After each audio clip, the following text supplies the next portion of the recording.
Ghosts on patrol. The night was quiet on base. Too quiet. Airman Jackson adjusted the strap of his rifle and walked the perimeter, boots crunching on gravel. The moon hung low, silver light spilling across the fence line. His job was simple: walk, watch, and wait. But tonight the air felt different, heavy, charged.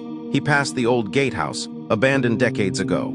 The windows were dark, the wood warped by time. Yet from inside, he swore he heard the faint scrape of boots. Not modern boots, hard leather, the kind that belonged to another century. Jackson stopped. "Who's there?" he called, his voice steady, though his heart hammered. No answer, only the rustle of leaves.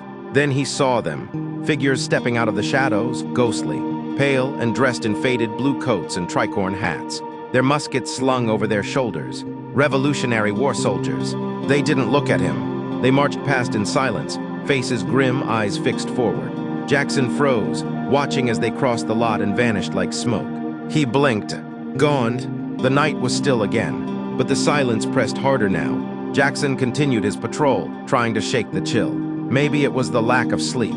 Maybe his mind was playing tricks. At the installation entry point, he leaned against the barrier arm, scanning the dark road. That's when the lanterns appeared, dim orange lights floating in the distance.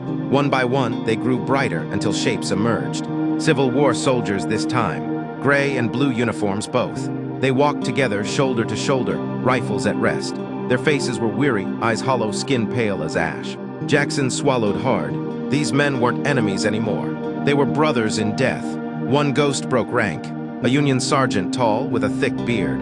He turned his head slowly toward Jackson, and for the first time, their eyes met. The sergeant's gaze carried centuries of sorrow, of battles fought, of blood spilled on soil now covered by asphalt and wire. Jackson wanted to salute, but his arm felt heavy. Instead, he whispered, "Respect." The sergeant gave the faintest nod. Then he and his men marched on, fading into the night until nothing remained but the echo of boots on dirt that no longer existed. Jackson stood alone again, the base silent, the road empty. The chill lifted. The air grew calm. He checked his watch. Still hours to go before dawn. He straightened his posture, gripped his rifle, and resumed his patrol. Different wars, different centuries, but he understood now. The ghosts weren't haunting him. They were reminding him that service never dies.